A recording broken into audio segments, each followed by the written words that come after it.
All right, this is a cautionary tale, I guess. I've tried to make this twice now. I haven't liked either one of them. I got to keep this just straight on the level. If you want to be a tattoo artist, you want to be an apprentice. That people are asking me now. Like, what do they do? They want to be a tattoo artist. They're interested in this world. And first off, let me be the first person to tell you fuck off. Welcome to my industry. You want my job, huh? But really, I do want to say it is for some people. It's not for everybody. If it is for you, then you're going to find that out. The first way to be a tattoo artist is to be a tattoo artist, to not let anything get in the way of it, you know? There's schools out there nowadays. I guess you can try that. I don't have a lot of respect for them, but I do have a certain fear if you don't search your mentor properly. If you just take the first tattoo artist that you meet and he's like, yeah, sure, I'll teach you how to tattoo. You know, first off, you should be trading money and expect to do some amount of work. You should be putting something in, and otherwise, trust me, that person's trying to take advantage of you somewhere else. A lot of people, a lot of girls especially, have a story about how they got into tattooing that involves getting sexually harassed or sexually molested.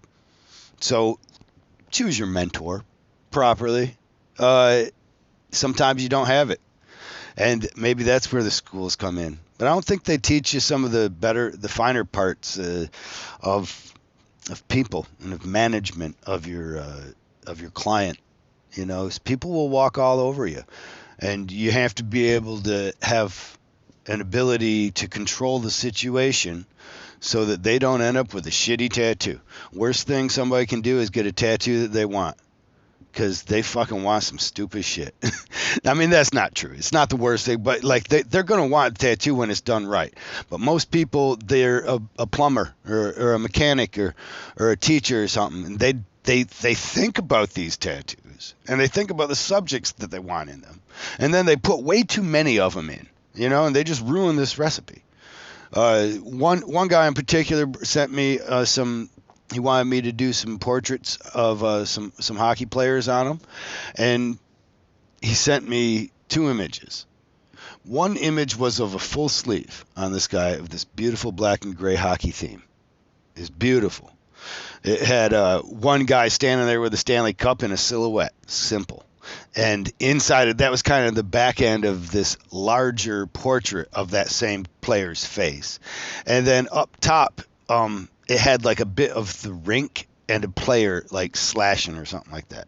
Relatively simple, and that's the whole arm for those three images. And then he sent me another quarter sleeve that had an image of everybody that ever played hockey and the Stanley Cup or something. It was like the Stanley Cup was in the middle, and then there was just a fuck ton of hockey players that you could never tell. It was done so poorly. One, it looked terrible, and you couldn't understand it. But he was saying, I want all of this, but I want it to be like this, and it's like, well, you can't. The reason that beautiful black and gray sleeve is like it is because of the simplicity, the lack of so many subjects. Most people try and cram way too much crap into a tattoo, and they'll force you to do it. You seen that on the Stink Master there. On Ink Master, the canvas would force you into putting, and knowing that he had a leverage, you know, the producer telling him he had a leverage.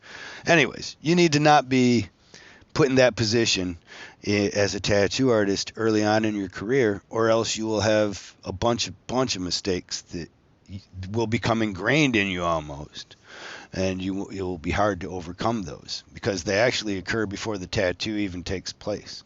You know, once people get a rein on you too, a lot of people control way too much. Like if you start giving them an inch on the design towards a bad design, this sounds to a customer, this probably sounds bad, like I'm just complaining about the client. But there is an amount of that. I'm trying to put the best tattoo on you. I need your subject. I need your theme. I need the emotional feel, and other than that, you're going to try and put too much in.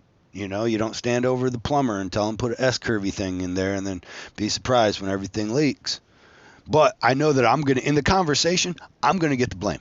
No matter what. If people are looking at the tattoo and they're looking with the person that, helped do the tattoo, that basically took my hand and was like, no, I want this right here. It's happened. Oh, man, it happened. I hate it because I don't know. It's almost like somebody feels like they just need to control something. I don't know what fear they get in between it, but then they're like, I need to control this. And I'll just be like, you know what? Fuck you, dude. You want to do this stupid thing. You want to close off in this one particular case, it was, you want to close off this part on this Samoan tribal. You want to take away the open. I've created something with open space. And I need all three of these elements, to make this whole cohesive part. But you want to, that open space is already, we're not even done. We're not even through it. But you're already having problems that the open space is there. And for some reason, you can't move on. You can't let me do these other parts until you make sure that you've controlled this. And then you do, we fill it in, and it looks like fucking shit. And you got what you wanted. But when you're telling somebody about it, you're like, I don't know, and they're like, yeah, it's all right. I don't know if I like that. Yeah, I don't know. The artist fucking did that. Obviously he did that. So to not be that dick in that conversation where you cannot defend yourself, you have to control the situation where you can. No, I need to have good work out there, and you have to. Some of the best tattoo artists, they have a really strong no. That's what I've studied it. That's why I'm on the road. The reason I got out of Flint, Michigan is because Flint, Michigan's a kind of small little itty bitty, pond. And you get kind of feeling like you're a big fish in a small pond, but you really just fucking, you get out in the ocean and then you get eaten by the sharks. So I wanted to go swim with the sharks. I wanted to test my mettle out there and kind of rub elbows with these guys. And that's something that I've learned is that some of the best tattoo artists in the world, I've had the privilege to meet them, to hang out with them, to drink with them, to eat with them, to commune with these people. And they have a strong no. They have the ability to tell the client, that's fucking stupid. Sometimes they say it like that. Like that's like some Steve Monet stuff, I feel. I'd love to have him on at some point. And then there's people like Nico who have a subtle no, But he does certain things. You're not gonna come to him and get him to do something that he doesn't do or doesn't want to do, because he knows he won't be good at it. And there's so many people that are good at it, and you'll still get another tattoo. You'll get the tattoo from me. So you still want that tattoo? Get it from someone else. Get this tattoo, kind of the stuff that we do, the stuff that I do. A lot of them, that's the subtle no. But if you don't have a strong no, then people start to run over top of you. My Joe Satterwhite, guy that brought me into the industry, I got the fortune to work for, and it's the only place I really got any discipline as a tattoo artist, because before that it was all me out of the apartment. And I told him, I've been tattooing for 2.5 years now, when I'm getting the job. And he says, man, I don't even want to hear that. You're lucky I need you right now. I need somebody, because that's the wrong kind of stuff to say. He says, I have to untrain you. That when I hear 2.5 years, that means to me I have to untrain you. But we'll let you start out. We'll see how you do. And luckily I impressed him. Impressed him long enough to stay there until motherfucker turned on me and got me fired. The manager, hard times. It was after 9/11. People wasn't getting tattooed. And it was going to be one of us. So he started blaming everything on me. Started embezzling money from him, and saying that it was probably coming up from me. And Joe was a guy that watched his numbers.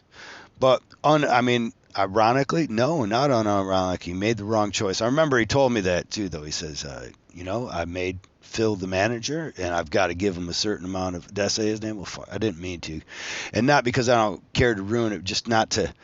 I don't want to give that guy any energy. That guy's a douchebag, and he's still around. I think I heard he was still around, but he tried to frame me, and Joe still had to go out of business after he got rid of me. Why'd you have to go out of business? Because that was the guy robbing you. It wasn't me. I was too, and you should know, I'm too young in the industry. I can't rob you. I need this too badly. You know, Phil had all kinds of opportunities. I said his name again, piece of shit.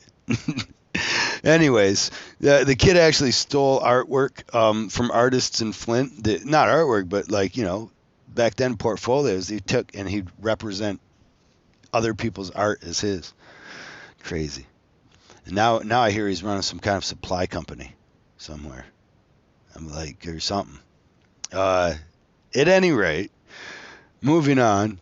I think I was trying to tell apprentice how to be better apprentice, or telling people who are interested in tattooing that they should be an apprentice, and that's really what you should do. I made mine. Mine is a cautionary tale of reasons that you should be an apprentice, and be careful of who you try and choose as a mentor.